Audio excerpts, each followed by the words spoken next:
Olá, amantes da justiça, bem-aventurados os que têm fome e sede de justiça, pois serão saciados.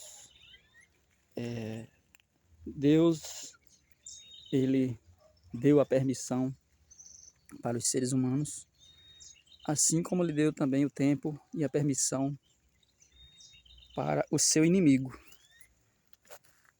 Quando Adão e Eva se desviaram do caminho de Deus e deram ouvido ao inimigo de Deus, Deus, de lá para cá, lhe deu a permissão para que o inimigo mostrasse o seu jeito de governar, deu um tempo para que ele mostrasse e para que seja provado que a forma de governar do inimigo de Deus não dá certo, e Deus já sabe que não dá certo.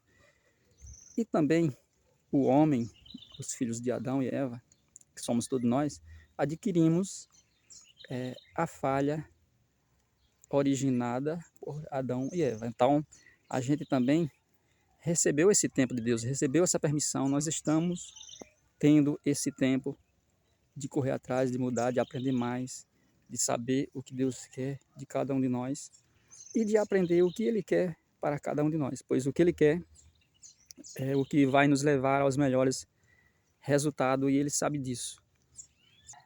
É por isso que para o inimigo dele, Ele deu apenas o tempo, mas para nós, para quem Ele quer recuperar e salvar, que são os humanos, os filhos que foram criados por Deus aqui para viver na terra e para um propósito, né, de viver num paraíso para sempre, ter uma vida duradoura, que somos nós, os seres humanos. Deus, além de dar o tempo, Ele está dando a instrução. Então não existe essa coisa de Deus aceita todo mundo, não. Ele quer que a gente faça o máximo, que a gente se esforce, que a gente siga no seu caminho. Ele deu livre-arbítrio, a gente pode optar por seguir Ele ou não. Mas Ele sabe que se a gente seguir, a gente vai ter o resultado final que Ele tem para nós, né? O melhor resultado possível que a gente poderia ter. Mas se a gente não quiser, já que a gente está no livre-arbítrio, a gente pode não aceitar as orientações de Deus, não aceitar a sua palavra, não aceitar o plano que Ele tem para cada um de nós. Só que a gente vai chegar no pior resultado no final de tudo. E aí o inimigo de Deus, ele não tem a instrução porque ele já sabe de tudo. Ele sabe até que ele já perdeu e que no final ele não vai ter mais tempo. Por isso que ele anda rugindo como leão, procurando a quem devorar, né? Ele veio aqui para a terra para matar, roubar e destruir. E ele faz isso através dos homens. Ele é um ser espiritual e ele se apodera de alguns seres humanos para agir no meio dos outros seres humanos. Então a gente deve estar ocupado com as orientações, as instruções que Deus tem na sua palavra, na Bíblia, nos profetas, no Evangelho, né, que foi trazido pelo próprio Filho de Deus, que muitos ouviram aqui diretamente dele. Então são as instruções que vai nos livrar desse mal eterno, que é o mal, que é a recompensa, que é o resultado para o inimigo de Deus, para aquele que se revoltou contra Deus e aqueles que decidiram seguir ele. Mas se a gente ouvir a palavra de Deus e colocar em prática, né, aquele que ouve a minha palavra e coloca em prática, né, ele terá um bom resultado, diz o Senhor Jesus. Ele diz que ele é o caminho, a verdade e a vida. Quem segue a ele não andará nas trevas, mas terá a luz eterna. E é isso que a gente deve procurar fazer. E sabendo que não é a gente que vai conseguir nem salvar a nossa vida, nem nos livrar do mal, nem chegar aos melhores resultados. Sozinho não é o homem que vai fazer isso. É a força do próprio Deus que vai nos ajudar.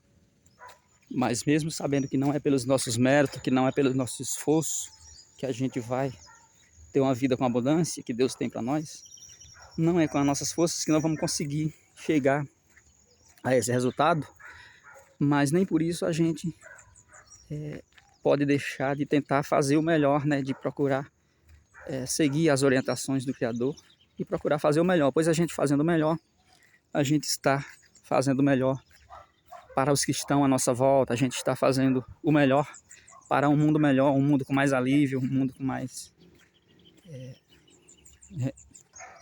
com resultados melhores, com menos maldade, preparando o mundo para o mundo, para que ele siga na direção de como ele vai ficar quando Deus vier para restaurar toda a terra. Pois ele diz que eis que faço nova todas as coisas, e ele vai renovar, é ele que vai renovar. Então a gente não deve a gente não deve destruir a natureza, né? A gente não deve fazer coisas erradas desnecessariamente, mas não é a gente que vai salvar o planeta, não é a gente que vai salvar todas as coisas, mas sim, inclusive a nossa própria vida, não somos nós, é Deus. Mas nem por isso a gente pode deixar de estar tentando e de estar fazendo melhor. Então o próprio Deus, ele diz, todo aquele que tentar salvar a sua vida, perderá, mas aquele que perder, pelo amor do meu nome, o Pai se lembrará dele no dia do julgamento e o Pai dará um bom lugar. Então, o que seria a gente tentar salvar a nossa própria vida? Quando a gente fala,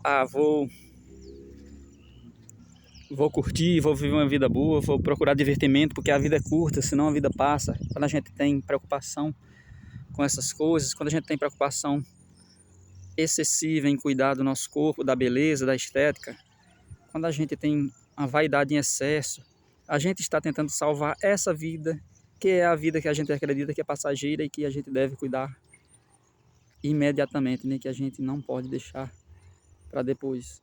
A gente está tentando salvar essa vida. A gente está procurando se divertir, procurando tirar proveito. Nesse sentido, a gente está tentando salvar essa vida.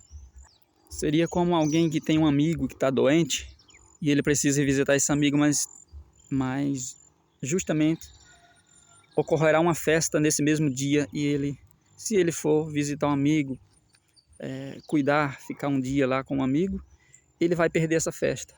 Então ele fala, não posso perder essa festa. Não, ele está dizendo, eu preciso salvar essa minha vida de divertimento, essa minha vida onde eu vou curtir nessa festa. Eu não posso servir a esse meu amigo que está precisando. Então, se ele deixar de ir para a festa para ficar com um amigo que está doente, ele está perdendo a sua vida, mas Deus se lembrará dele, pois ele foi servir àquela pessoa que estava necessitada, né? E Deus fala, todo aquele que servir a um desses pequeninos, que está com frio, que tá com fome, que agasalhou alguém que estava com frio, que deu pão a quem estava com fome, foi a mim que destes.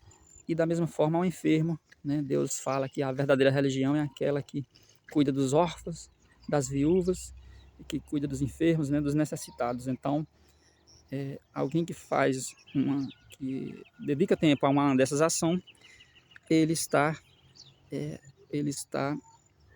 guardando o tesouro no reino dos céus. E aí essas pessoas terão uma recompensa, um galardão que Deus fala, pelo que ela fez de bom aqui. E todos serão julgados pelas obras, né? Então, a gente não vai ser salvo pelas nossas próprias forças, pelo que a gente fizer, mas a gente vai ter um galardão por aquilo que a gente fizer e a gente vai ser julgado pelas nossas obras. E aí tem religião atualmente que fala que todas as pessoas serão salvas, que Deus é bonzinho, vai salvar todo mundo, mas não é verdade. Geralmente são aquelas religiões que fala que não acredita muito na criação, que não acredita que foi Deus que criou tudo, mas que acredita que Deus foi uma criação do homem. E aí a religião para eles, já que foi o homem pode modificar e criar regras para essas religiões, criar novas religiões, modificar tudo a qualquer momento, como uma metamorfose ambulante. Não é dessa forma. As coisas de Deus, tudo que ele fez está consumado, está criado e determinadas, e já tem o tempo certo para início, meio e fim, para elas ocorrerem. E Deus não muda assim com frequência. Deus, ele faz restauração, ele faz reforma, ele pede para as pessoas voltar para o seu estado inicial, para as pessoas se arrepender e voltar para aquele estado em que Deus criou, né? Em que Deus criou, pois ele criou tudo perfeito no seu tempo, tudo bonito no seu tempo. E aí o homem que se desviou, que modificou muita coisa, e Deus pede para a gente voltar, né? Anular essas modificações e voltar a ser simples como ele criou, pois é assim que as pessoas vão fazer parte do reino dos céus. São as pessoas que vão seguir uma vida simples como Deus criou as pessoas. Então as religiões, as coisas que vinham para resolver todas as coisas, que diz que vai resolver tudo, que vai resolver sua vida financeira, que você vai ter uma vida financeira com abundância, que você não vai ter sofrimento. Ela está dizendo por conta dela e do homem, não é uma religião que foi extraída da palavra de Deus. As religiões que foi fundamentada, que foi fundadas com fundamentação, com base na palavra de Deus, na promessa de Deus, são religiões que dizem que a gente vai passar por um tempo difícil, por um deserto, que no mundo Jesus fala, tereis aflições, mas que tenha bom ânimo, pois eu venci o mundo. E no final de tudo, ele voltará para restaurar a terra e aqueles que ouviram a sua palavra e colocaram em prática, que decidiram seguir o caminho de Deus.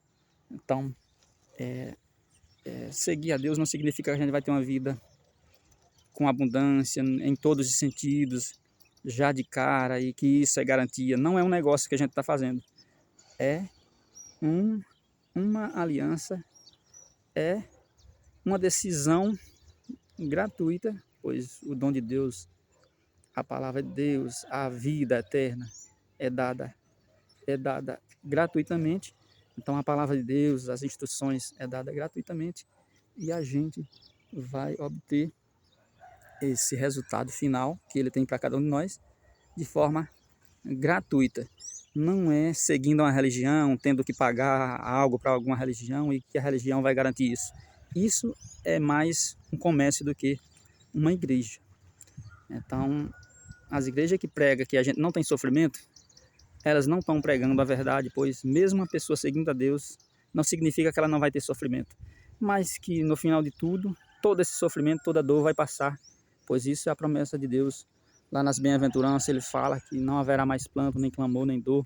Então, os humildes verão a Deus, os mansos herdarão a terra, e que quem tem fome e sede de justiça serão saciados. Então, amém? Essa é a verdadeira palavra de Deus. As religiões que seguem esses princípios estão falando a verdade.